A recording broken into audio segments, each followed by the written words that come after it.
Hey everyone, Rob B here with Rob D, and you are listening to the Property Podcast. Now this is part 2 of a 2-part episode. Last week we looked at inflation and deflation and how it massively impacts you as a property investor. Well, as it impacts you so much, this week we're going to look at what's going to happen in the future. With so much at stake and so many opinions out there, we're brave enough to share a few of our own.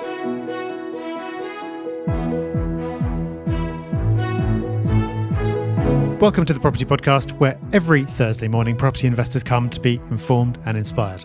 In this week's episode, yes, we are going to be giving you our view on whether we think inflation or deflation is more likely to play out. But more important than that, we're going to be giving you the reasons why so you can come to your own judgment. And make sure you stick around to the end for Hub Extra, because we've got even more resources to share to boost your understanding of this critical area. So we have a couple of news stories for you this week, and the first one comes from The Times. And you would think with it being in The Times and it being about Barclays, a big bank, and buy-to-let lending, that this is a huge story. The headline reads, "Tougher rules for buy-to-let landlords." And it goes on to say that Barclays is to stop giving mortgages to buy-to-let landlords who buy properties through their limited companies. From there, it goes on to talk about other tighter measures. Now, this is quite strange because it goes against the current momentum of most other lenders coming back to the market, opening up their products again. And with it being Barclays, this is a headline that could probably spook some buy-to-let investors. So that's why we want to talk about it. Because the news to me was that Barclays were even lending in the first place. I didn't know. And it's not that I don't have my finger on the pulse. Because of what we do at Property Hub Invest, I see hundreds and hundreds of mortgages go through. And I've never seen Barclays lend via a limited company. I didn't even know they were in the market. And it turns out they only lend at 65% loan to value at interest only. And that's probably why. So it's a big news story, a big splash, but I can't imagine they did much lending in the first place with the products they had out. And I'm not sure why it's got the headlines with them retreating from the market, other than to say it's a big brand. So it's a news story that's really a non-news story, but we've highlighted it in case you've read it, panicked a bit and thought, oh, things are looking pretty bad. Actually, nothing's really happened. So hopefully, Rob, in the next news story, something else happened. Yeah, we have got something that's happened, although it's happened in the courts and it's happened in quite a confusing way. So I'll try to summarise it a little bit. So this is a story from Landlord Today that's titled "Court of Appeal Sides with Landlords in Landmark Case Ruling." What this is, basically, is to serve a Section 21 notice. So to end a tenancy without your tenants having done anything wrong, you need to meet certain conditions. And one of those conditions is having given the tenants a gas safety certificate. And there was a previous ruling that suggested that if you didn't issue a gas safety certificate before the tenants moved in, you could never use a Section 21 to evict those tenants. Even if the gas safety certificate did exist, you just forgot to give it to them and you then gave it to them later. So basically, you make a mistake once and there's nothing you can do to put it right. You can never rely on Section 21. What this Court of Appeal case has done is basically clarify that you can make up for it later. In other words, as long as before you serve the eviction notice, you do issue the certificate, you're all good. So that is good news. There are still some situations around gas certs that are unclear. The nature of the way that the legal system works is you just get precedent coming out of specific cases. So if there was an element that wasn't addressed in a particular case, you have to wait for another case to come along that does have that element before you actually get a ruling on it. So this doesn't 100% clarify everything, but definitely removes one risk and something that some landlords have been very worried about. Before we can get to our main topic this week, we just need to pop in from the future with an emergency hot off the press update. Because we recorded Inflation and Deflation Part 1, which you heard last week, and Part 2, which you'll hear in just a minute, both at the same time. Since we recorded those, a new news story has come out from the Bank of England about QE, which is something that we talk about during these episodes. In these episodes, we talk about how more QE, more money printing, has already happened this year than happened in the aftermath of the 2008 financial crash. And we said that we were certain that this was just the start, that there would be more. Well, we didn't have to wait long, because already, before the episode could even air, a news story has come out saying the Bank of England will pump an extra 100 billion into the UK economy to help fight the unprecedented coronavirus-induced downturn. That's right. We'd already highlighted that the amount of QE was bigger than the total that was put in during the financial crisis. And that's just extended even further. So the importance of this episode is increased even more so. Do make sure you've listened to last week's episode and do make sure that you really take this week's in. You may want to have a couple of goes through to help it sink in, but there's a lot happening here and you need to understand as property investors what this means because it's going to impact you. Interestingly as well, and very much related to the topic, inflation has been slowing down as you would expect at the moment because oil prices, for example, have collapsed. So inflation is still in the positive. It's still 0.5% in May, and that's down from 0.8% in April.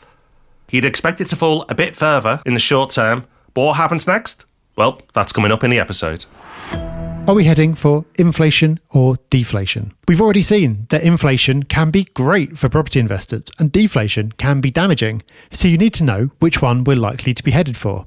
Well, that is exactly what we're going to talk you through in this episode. But before we get into that, let's have a quick recap of the ground we covered last week. So last week on the Property Podcast, we looked at what inflation is, what deflation is, what causes both, and most importantly, how they impact you as a property investor. And we learned that inflation is an incredibly powerful tool for property investors if you understand how it impacts you. And deflation, understandably, is something that many investors and economists and world leaders fear. Now, with so much happening in the global economy right now, there is a chance for us to swing wildly into a deflationary period or high inflation, or a high inflationary period as well. And neither of them really are attractive. And while some inflation is good, very high inflation can also be seen to be negative because things are just getting out of control. So there's a lot at stake here. If you can accept that deflation isn't desirable, high inflation isn't desirable, and some mild inflation is what works for most parties, then you've got a fine balancing act to play here. And this week in the podcast, we're going to look at that balancing act and be bold enough to predict or at least suggest what we think may play out in the future. Now, last week we talked about various deflationary forces like unemployment and improvements in technology and low commodity prices and a renewed shift in psychology towards saving and not spending. And we're seeing all of those right now. So on the face of it, there's a strong argument that we're heading for deflationary times. And there are lots of people who are arguing that. However, we also said that the biggest factor at play is QE, effectively money printing. It's dressed up with long words and a complicated mechanism. The government has borrowed money, yes, a lot of it. They borrowed more in May 2020 than they borrowed in the whole of the previous year. But that's not all they've done. They've also created a lot of money out of thin air. And that, as we explained before, is highly inflationary. So those are the two sides of the argument. You have some people who look at the deflationary forces and say that they're so strong and say that they're going to dominate in the coming years. You've got others who look at the money printing, the QE, and say that that is strong enough to override everything else and be inflationary. And my kind of default view is falling into the latter camp. Printing more money and sticking it into the economy is so inflationary and it's happening at such a scale that it seems that that should bring about inflation. That force should win out. However, there's something complicating this argument, which is this is not the first time we've seen QE. We had it before. We had it in the aftermath of 2008. And people were saying at the time, oh my goodness, all this money is being created. This is going to produce really high inflation. And yet it didn't. Why? First of all, after the last crash, banks were told that they had to hold more money than before. So because banks were holding more in reserve, that was a deflationary force. So more money was put into the system via QE, but then banks were holding more money back because they were told to, creating a deflationary pressure. So that helped minimise the amount of inflation that occurred. Also, money was being destroyed at the same time. No, it wasn't being set on fire, but defaults were high. People were not paying back those debts. So if the money isn't paid back, then again, that's deflationary. So again, pulling back on the powerful QE force. And finally, another major reason for QE having some inflationary effect, but not a huge one, is that the newly printed money went into assets. So asset prices inflated, but not the consumer inflation. So the way QE was distributed meant that it went into bonds. Bond prices then fell, and then it forced investors to look to other assets to invest in, like property. So QE helped push up property prices, but it didn't push up the prices of a washing machine, your milk, or a TV. So it was selective inflation. So left to its own devices, QE is a very powerful force and could potentially, if overused, cause huge inflation. But because there was enough pulling back on QE, it prevented high inflation. Now, was that masterful economic play by our world leaders and the Bank of England and the Federal Reserve? Maybe. Was it luck? Maybe. But will they get it right again? Could this time be different? It could be different this time because the circumstances surrounding it are different. And let's look at some of those.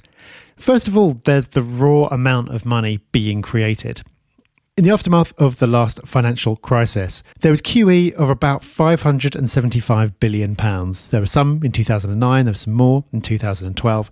Totaled, it made £575 billion. In March of 2020, just March 2020, no other time, QE of £645 billion took place. So in a single month, there was more QE than was used to try to get things back on track after the great financial crash. And is that going to be the end of QE? It seems highly unlikely to me. I think it's more likely that that's just the beginning.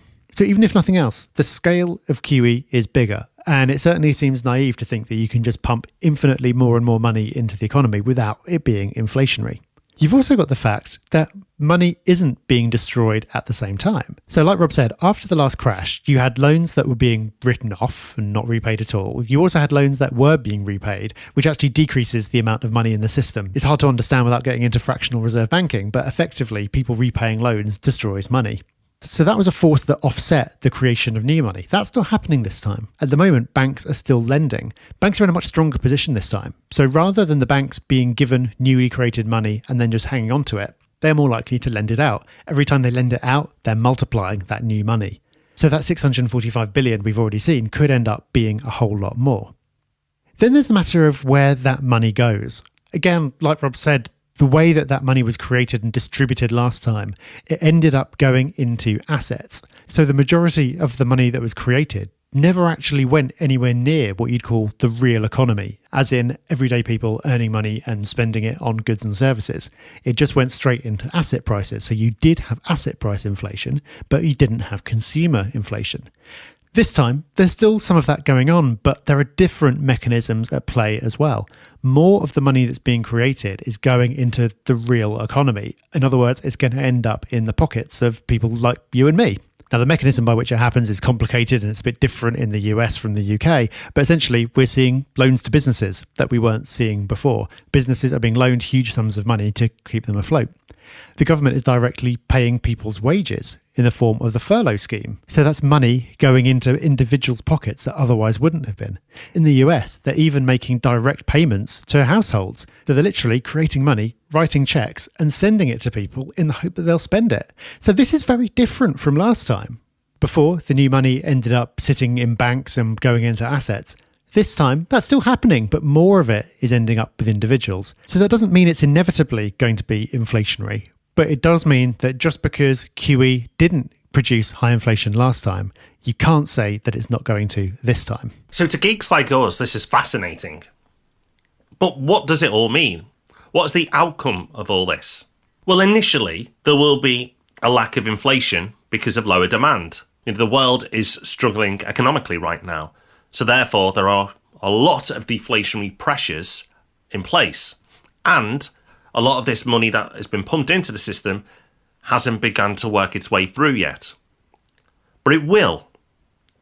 So prediction one is that deflation, for all its forces at play, will probably not take place. Inflation will be the way forward. But there's a risk here of massive inflation, much higher than the levels that we're used to. And if inflation does get out of control, interest rates will rise to try and control it, which then makes debt harder to service and may be a trigger for the future crash. Now, we're talking years and years away. And what we believe will most likely happen before then is that all this money into the system will create a boom, but it'll be too much money. The boom will be huge, but then interest rates will start to rise, and at some point it'll be the trigger for everything to come tumbling down again. And that marries up against the 18-year property cycle quite nicely, something that we talked about a few weeks ago. And like we said, over the last few weeks and months, please do come up with your own thoughts and theories. We may have an unconscious bias here that we want the 18-year property cycle to work. I don't believe that's true. It just seems incredible how everything's mapping out that way. But I think the most important thing from this over the last 2 weeks is you understanding what's happening, not just accepting what's happening. Because you can accept that, oh wow, we've got inflation, and oh wow, I've heard about some QE. But most people don't understand why it's happening and also what the consequences of these actions. But because you've listened to the last 2 weeks of the podcast, you now do. And that puts you in a really powerful position. Because if you understand the mechanics of what's playing out, if other announcements and measures are introduced or made, then you can start to put together your own case, your own picture for what may be the consequences of that action. So if there is more QE, what does that mean? If QE is withdrawn and they try to unwind it really quickly, what does that mean? You understand now. You've got the base knowledge now to understand the impact of these things, and that should give you huge reassurance as a property investor, because you are at an advantage now, because most people, unfortunately, don't understand this. This is it. It's so important that you're able to come to your own judgment about this, and it is only ever going to be a judgment. We can give our opinion, but we don't know. No one knows. We've talked about some of the different forces at play, but that's just scratching the surface. There's so much going on. It's impossible for anyone, including the people in charge of the printing presses, to say what's going to happen. There are extremely well-respected economists making very strong arguments for deflation. There are equally respected economists making very strong arguments for inflation. So clearly this isn't cut and dry. Therefore, it's important that you do listen to both sides and come to your own view of which is most likely to happen, and then incorporate any new information that happens into the future into the framework that you've built. Because you could so easily be led astray.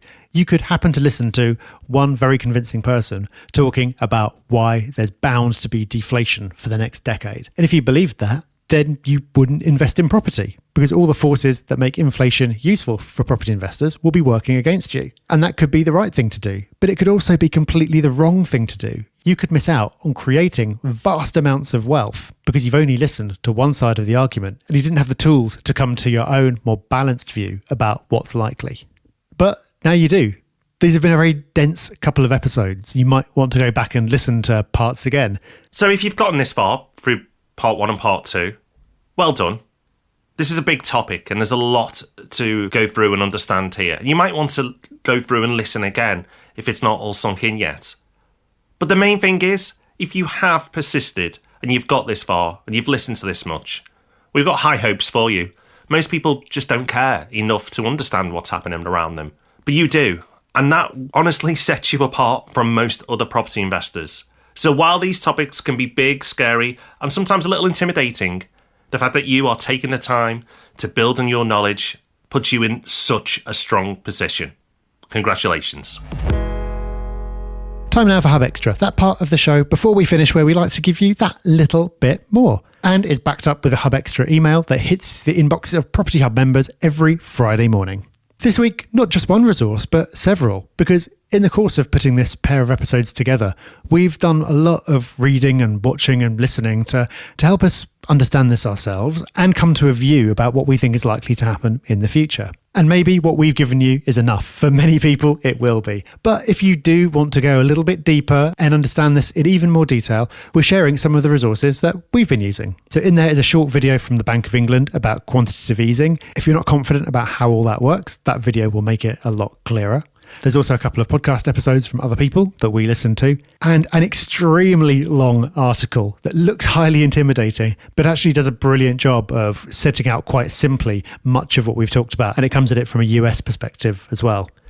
So lots there for you to get your teeth into if you're so inclined, and you'll find links to all of that in this week's show notes.